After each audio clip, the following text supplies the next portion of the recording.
एक तारीखी फैसले में पाकिस्तान ने आयशा मुल्क को सुप्रीम कोर्ट की पहली खातून जज के तौर पर हल्फ दिलाया।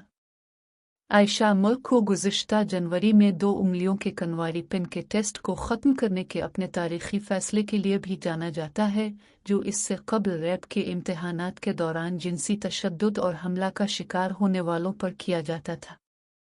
रनिया ज़मान खान 18 साला पाकिस्तान की टेबल टेनिस चैंपियन बन गई हैं।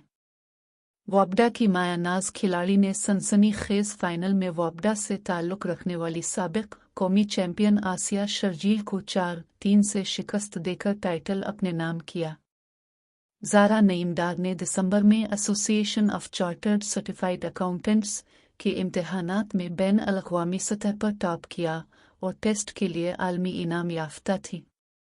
असिस्टेंट सुपरिंटेंडेंट पुलिस ASP आमना बेग ने गुज़िश्ता साल जनवरी में सब डिविजनल ऑफिसर की हैसियत से हल्फ उठाया था। मुस्बत तब्दीलियां लाने और इस्लामाबाद में ख़वातीन और सिनफी मसाइल को उठाने के लिए अपना वक्त सिर्फ करने के लिए उनकी खिदमात ने उन्हें पाकिस्तान में डेनमार्क की सफ़ीर की जानिब से इंटेग्रिटी आइकॉन अवार्ड से नवाजा। चित्राल से आई सर्जन डॉक्टर ज़ुबैरा सुरन पहली पाकिस्तानी मुसन्निफ़ा बनने पर सुर्खियों में आ गई, जिन्होंने अपने काम को बावकार बिग अथॉरिटी की फहरिस्त में शामिल किया।